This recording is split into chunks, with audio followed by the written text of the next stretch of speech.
Hey, good morning, my friends. This is Jeff Valdon, and I want to talk about an article that I just put up on my blog.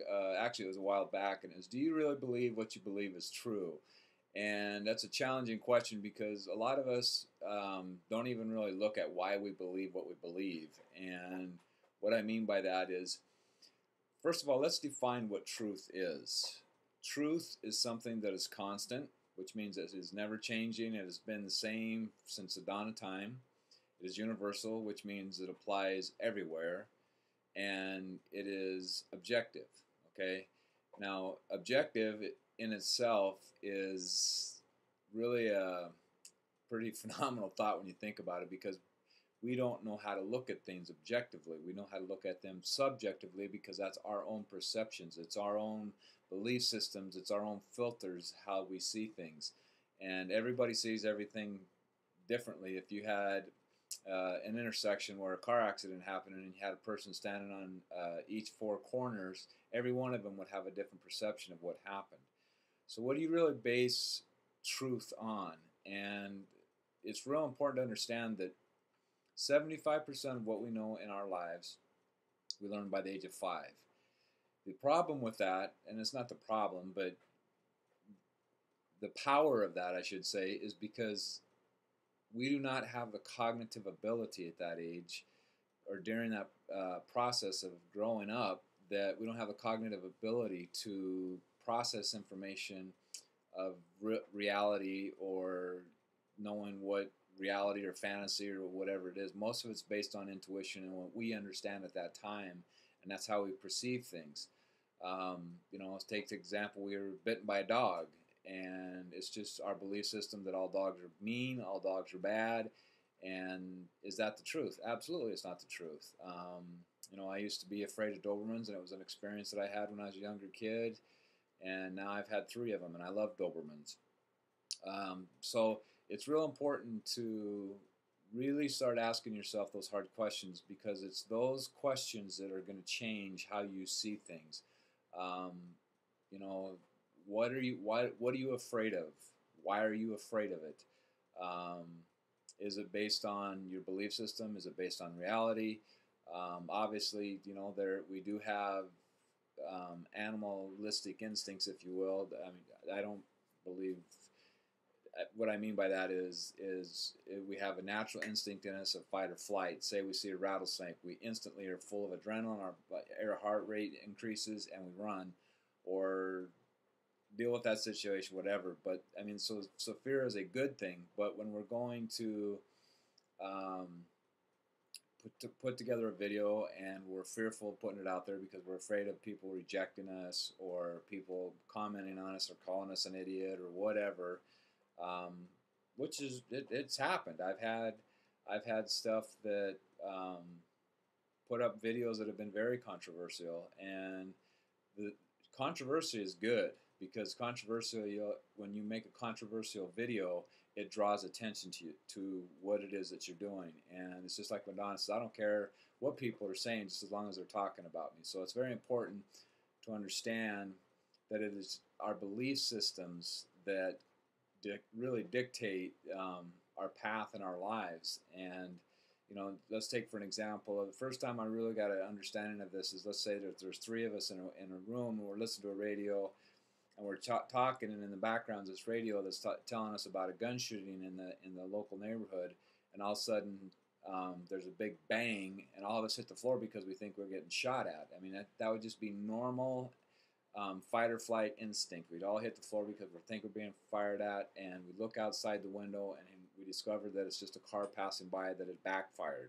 But our bodies, our thoughts, our minds, all of it went into this protect mode. And a lot of us do that when we're faced with things that we don't want to challenge. But the only way to get rid of fear is to go through it. And the first part of doing that is asking ourselves, do we believe what we believe is really true? That is a powerful, powerful, powerful question.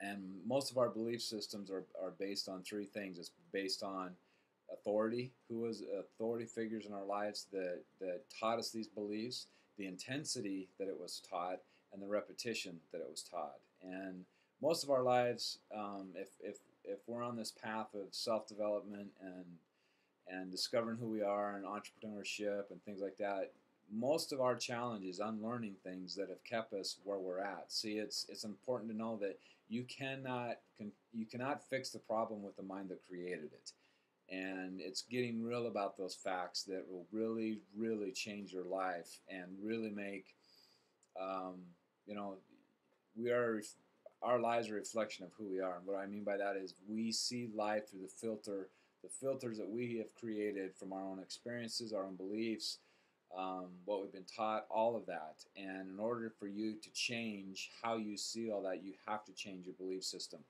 And for me, the truth is the Bible. I mean, and I'm not here to promote religion or anything, because the Bible's not about religion. Jesus Christ was the most non-religious person to ever walk the face of this earth, and that's going to rub people the wrong way, and I'm okay with that. I know that from my personal experience, because I had a huge issue with religion. But that's just to give you an example. Um, the truth is everybody on this earth has equal opportunity to become whatever they want to become. Um, you can become as successful as Bill Gates. The opportunities are there.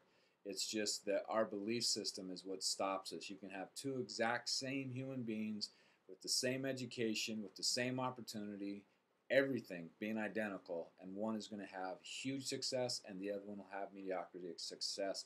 And the reason being is because of what their belief system is and what they believe to be true. If you believe to be true that you can't, you are exactly right. If you and it's just really, really challenging. And the thing that I would really encourage, and I've always encouraged, and all my friends get tired of me saying this, but it has been a profound um, exercise that I've done for 20 plus years, and that's journaling. Journaling intimately and honestly will really expose to you who you really are, because you're as strong as your weakest link. And if you're not going to get honest about looking at your weakest link, you will that's where your breaking point will always be. So you have to get entirely honest with yourself and take full responsibility for your life, meaning that you don't know as much as you think you know. And the less you know, the better off you are, because that's the less you have to unlearn. So, asking questions is not a bad thing. Admitting you don't know something is not a bad thing. It takes more of a mature person to admit that they don't know something than an insecure person that pretends to know something that they don't know just to look good. Um, if you're trying to look good on the outside and it's not coming from the inside, you are not who you are. And you know it, and you're the only one that knows it. And because of that, it's making you more and more insecure. So the way you, in fact, come back to my blog here, um, I don't know, within the next couple of days, because I plan on putting up a article about how some very, very powerful strategies on how to build self-confidence, and it's going to blow you away. It's something you will not expect at all, because this is something that I've studied for over 21 years, and it's something that really holds people back from finding out what their potential is. So, get over, check out the article that's on the on the link below this video. They're next to this video, because it really goes into more detail about what it is, to help us understand what our belief system is. Because our belief system is our operating system. It's just like a computer. It is the software that we have installed, and if you want different results, then you install different software. And you have viruses in there and things like that that are affecting the performance of how you are doing in any area of your life. And that article will show you in more detail how to overcome those things and how to eradicate them and replace them with new thoughts. So again, subscribe to my video so you do not miss anything that's coming up. I'm really going to go on a bandwagon here of doing everything I can to help some people change their lives, because that's what life is really about, is paying it forward and being of service to man, and that's what I plan on doing. So subscribe to my videos so you don't miss any of these things, because these are very, very valuable videos filled with gold nuggets. Be sure to click on the link below and get over to my blog. And also, while you're there, subscribe to my newsletter, because it's also jam-packed with information on how to better your business, how to better your mindset, so that you can find out what your true potential is. So take care, God bless, and I'll see you in my next video.